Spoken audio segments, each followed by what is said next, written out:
Hello, this is Lance Rasmussen. I am the narrator behind Resistance, and I don't know if this will, hopefully, as we continue going on, the remainder of the series, we will continue to keep you updated as things go forward there. But I'm here to talk a little bit about the production and what I do as a narrator and being able to work things out as far as that goes. Now, with that, I thought the best way to start would be to give you a little glimpse of what the studio looks like and what I do during the day-to-day recording. You'll notice on the back wall behind me, there is sound paneling here and up and where there's foam on the walls. One of the other great things that you can do when you're setting up a studio is just have a bunch of books, because they break up the wave patterns just as well. They're very dense and absorb sound. And as you can see, I have a lot of books as we do this. Which is great. We'll talk a little bit more about that in a minute, but let's take a quick look around the studio hopefully as I turn here on my gimbal. This gimbal likes to motion follow my face, so we'll see how this goes. This is the studio itself. You'll note the section behind me as this pans up, hopefully. Microphone with the pop filter there in behind a sound shield for itself. And then I have a dual screen monitor setup over there, which allows me to both record and edit simultaneously when I have a full print up or the document on one screen, the recording software on the other, files and things. It gets pretty labor intensive if you're having to switch between windows a whole lot. So I do have a dual monitor setup in order to be able to make that happen. The computer actually lives down here below the desk. It's a pretty big rig that I've built a while ago to be able to do some video gaming and some other things with. And then, so I sit on a stool in front of that microphone. And in front of that, I don't know, actually I'll see if you can see it. There's an iPad that is sat right here. And what that allows is I can throw a document or PDF on top of that and then sit on a recording stool there. Underneath here, hanging my studio headphones, put those on, and then read. I record on a program called Reaper, which is a digital audio studio, which allows me a lot of freedom to be able to do what I need to do, but it's still pretty simple. The actual did not take me a whole lot to learn how to do this once I decided it was something I wanted to get involved with. I had a little bit of experience doing some podcasting and things before, but never on a whole lot of really regular recording on my own. So it was really great when that was able to work out for me, and I was able to actually get that kind of that business model together and finally start getting things out. So let's go through some questions here. Coffee or tea, rain or snow or sunshine, favorite pastimes, all that jazz. So let's just talk a little bit about me. I'll give you my background. I'm originally from northern Utah, and I am an actor by trade, do theater acting. I grew up attending the Utah Shakespeare Festival every year of my life. And I saw production after production and play after play there, which is really where I fell in love with the craft of acting, with Shakespeare specifically, and with English as a language and the ability to express yourself through words and get invoke specific emotional responses and philosophical responses and all of that through people as you're using language to accomplish that end. Also growing up, I was an avid reader.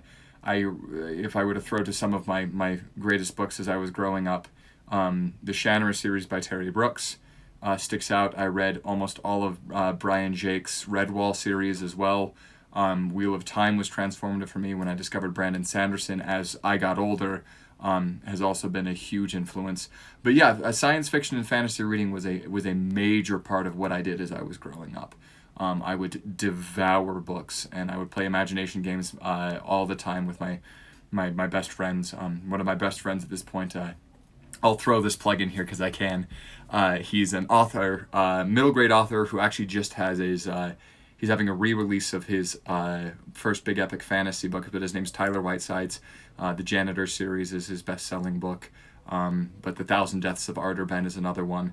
And it's been really cool because the two of us together as kids, along with my sister, would tell we'd play these great imagination games in which he would come up with a plot and we would act them out. So I call him the narrator of my childhood because he wrote these amazing stories that we were able to live, and now he's an author and I'm an actor. So it kind of fed into that a whole lot. But yeah, so I grew up reading.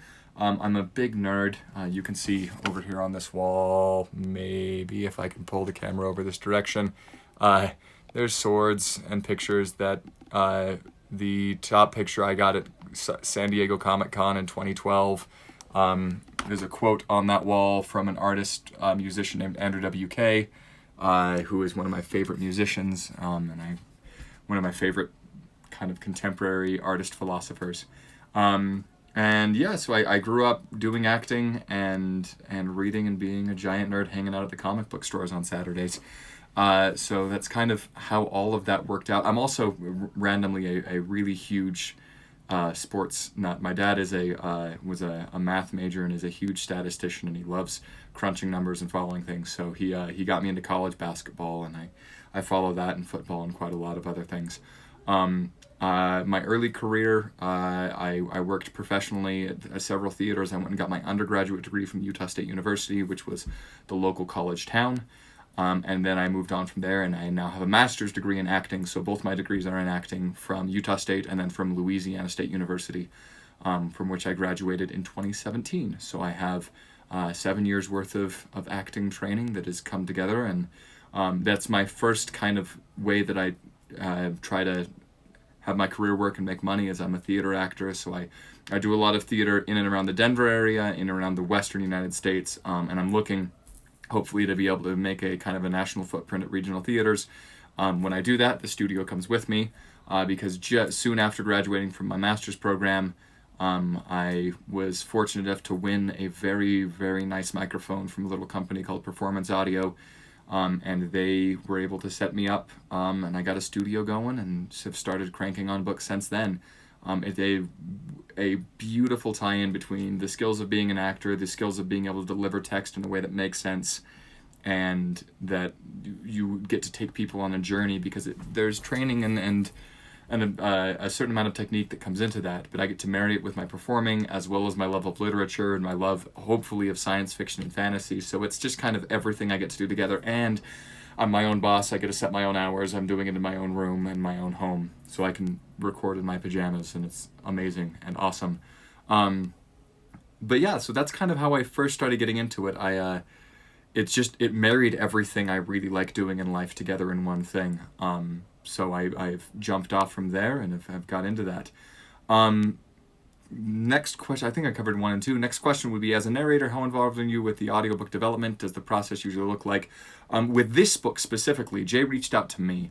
She found me and was able to say, hey, I've got a book. Would you like to audition and potentially narrate it? I said, absolutely. We got the first chapter recorded. And then everything else is kind of on my end. The author will generally...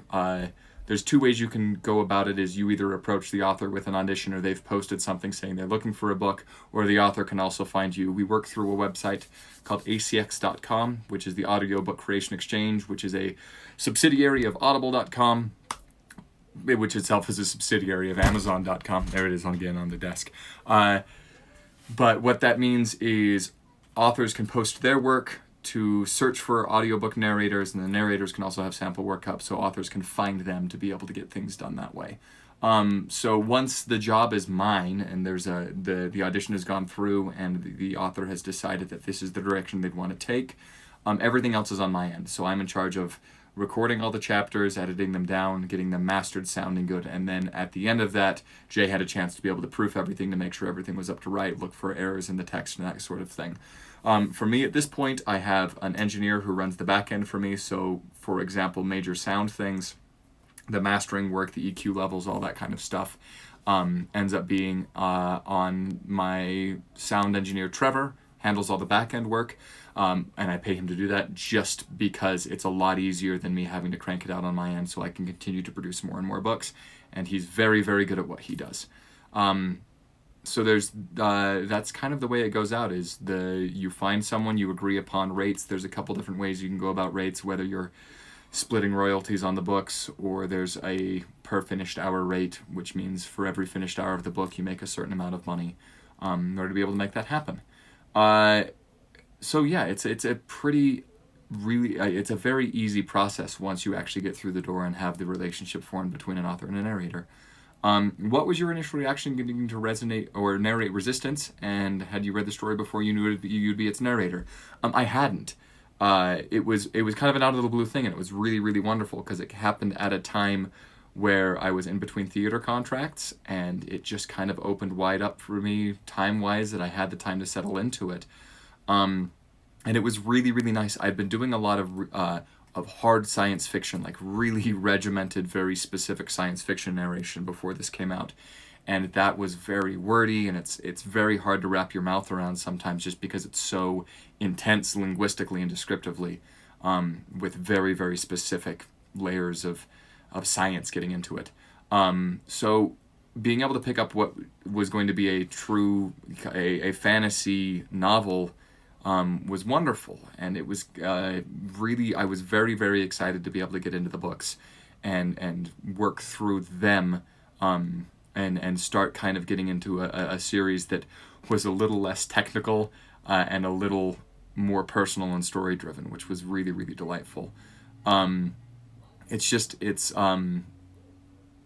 been a really great read. I actually emailed Jay early on in the recording process just to say, hey, it is such a breath of fresh air for me, because this is the kind of book I grew up listening to and or reading, and this is the kind of book that I always dreamed that I would want to be able to narrate, would be this kind of large-scale epic fantasy style, but with a very grounded personal narrative to it. So it was a joy to be able to produce, and it actually went a lot faster than most other books. The general ratio that we as narrators throw out is about a 4-to-1 ratio. For every 1 hour of finished book, you end up spending about 4 hours in the studio. So a 10-hour book takes about 40 hours to produce on my end. And this book went so much faster than that because the syntax of the language, the description, the way the characters worked and sounded was so easy for me to pick up and distribute and go with. It was an absolute joy, and it went so fast, and it was awesome. The last question on here: who is your favorite character from Resistance? It's kind of hard for me to go with, but I just because there's some really, really strong characters in the books, but I think Rayad would probably take it for me.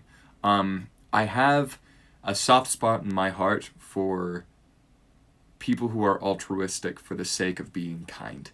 Whatever your motivation behind that being is, right? Whether it's a moralistic thing, ethical thing, a religious thing, whatever that may be, but people who are willing to try to appease, well, not appease, but remove the pain and suffering from other people for the sake of not wanting to watch other people go through bad things, trying to alleviate and take the burden off of others, is a huge thing in my mind. And I have a great love of characters, and people in general, but specifically written characters, who do good, kind things for other people with no self-interest in mind, just saying, I need to help another person. And that's the kind of person I aspire to be in my own life for many reasons. And so a character who has gone through so many hard and difficult things, but able to come out on the other side of it and say, no, I'm going to continue to try to be kind and be motivated to help others, it's a very special thing. And so Rayad, I think, would take my word there. But it's very rare where I get into a book like this, because I spend a lot of time with these characters. Literally every word that they say, I have to or get to say. And there's not a character in this book that I ended up, every once in a while you'll find one where you just go, that person is annoying, and every chapter that they're about I just cringe. But no, this was every single character had beautiful moments, beautiful journeys, and I'm very excited for people to be able to hear the project we got through with this book. I hope you very much enjoy it. If you do have any further questions or want to reach out anything personally, you can find contact information at me at my website, which is www.lancerast.com.